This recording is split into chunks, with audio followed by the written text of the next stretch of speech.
think I'm gonna get out there? You think it's gonna change you? I want to build something special, a real dynasty.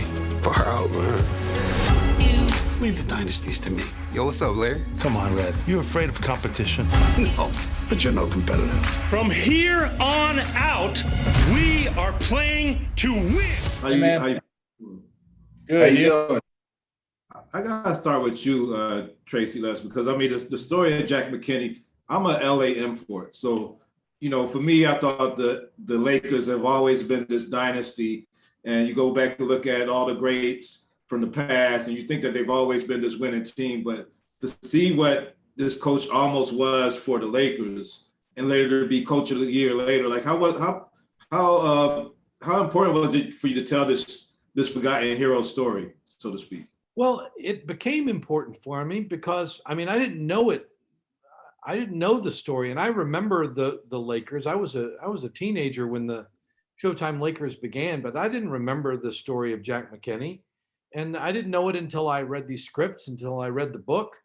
But yeah, you feel like not only is it a compelling story, a compelling life story, a story of this guy's challenges and his ups and downs, but you do kind of feel like, oh, this guy didn't get enough credit. This guy's story deserves to be told. His story should be out there and should be known, because it seems as if, to hear Jeff, to read in Jeff Pearlman's writing, it seems as if not only was he the architect of this very particular winning franchise, the formula that started this franchise off on this incredible winning streak, he really also kind of changed the game of basketball, the way the game is played. And to have his career cut so short is really a tragedy. You think about your life's work, and just as you are right at the mountaintop of your life's work, it all just gets taken away from you. It's Greek what happened to that guy. And DeVaughn, I mean, you have the most personal connection to this whole story, being a product of the Showtime Lakers, literally. How did Norm take the story and your portrayal of him? Did he take any hesitance into the fur coats and the way that you portrayed any of the scenes in the writing, or like, just tell me about like that, his reaction? My dad's joke was like, man, I don't wear no fur coats. But what's really funny is that I looked up footage of him like back in the day and old pictures, and I was like, what's this right here? You know what I mean? He's like, oh man, well, like, you know, and the excuses came. So yeah, it was really fun. You know, messing with my dad. His big thing, he was like, you know, we're not playing any fictitious characters. Make sure you do us justice. Make sure you do us right. Don't make me look like a fool, man. You know what I mean? So yeah, I got all of that. But you know, it's funny because a lot of people are like, have your dad seen the show? Has he seen anything? I didn't show him anything, because for me, I didn't want to show him stuff and him get in my head. I just wanted to do it. I want him to see the finished product. You know what I mean? So yeah, it was and you know, I think he's gonna like it. I definitely think everybody's gonna like it. You know, it's not, these are heroes to us. So I think that we portray them in a great light, and I don't think anybody's going to be too upset about it, because I think we have brilliant actors behind the characters, and yeah, it's going to be a show. Showtime, baby. It's always hard, like when you have a popular, famous parent, for you to like kind of do your own thing. But I mean, you've I know he acted also, but I mean, I know you did some ADR for Dead Presidents. I remember talking to you for the movie Prom, and you're in this season of Snowfall. How has it been for you to, like, you know, beat your own path and make your own path for you, and not to have to just live under his shadow? I mean, it's great. Yeah. It's great, man. Like, I feel like finally, you know, I get it. I get acting. I think I know how to act now. You know, whereas before, for me, it was just memorizing lines or, you know, going through the motions of it. Now for me, it's it's not necessarily the lines, it's like the subtext of what you're saying.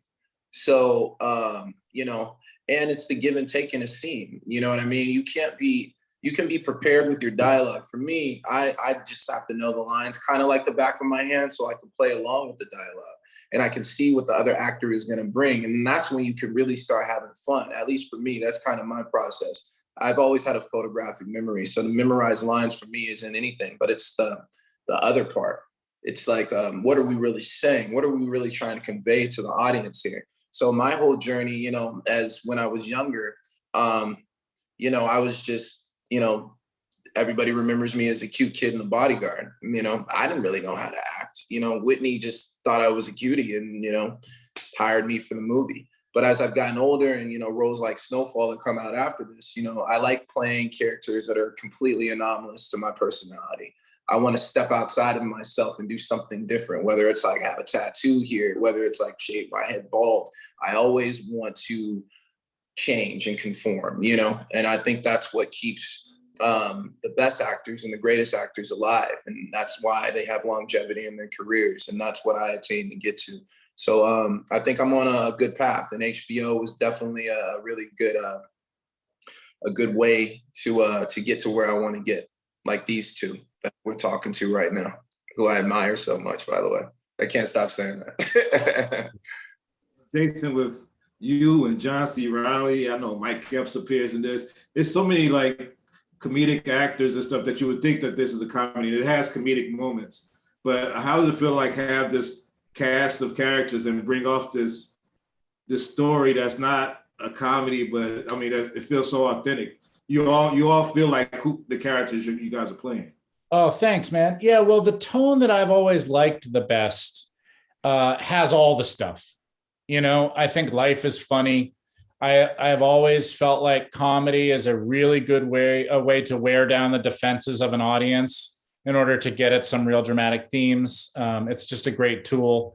I think laughing through tears is the best version of crying. And, you know, I think people taking things extremely seriously is also very funny. So I just think the blend of all this stuff is present in the show. It's what I love.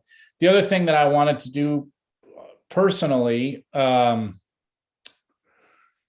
because most people, I think, don't know the story of the coaches of this year. You know, this is kind of an untold story that's just going on in the background.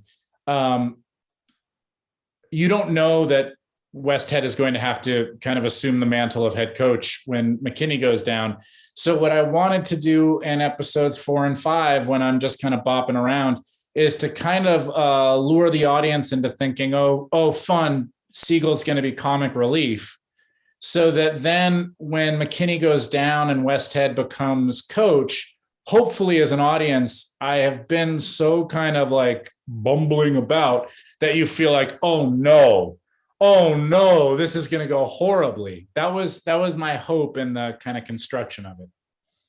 Well, y'all pulled it off, man. I appreciate all you guys and your performances. I've only got to see 5 episodes. Can't wait till the world can see it with me so I can talk to all my friends on Twitter about it. But whatever y'all do, I'll be following. So keep on acting and doing y'all thing, and I'll keep on cheering for y'all from the stage. Thanks. Thanks, man. Thanks, man. Thank you.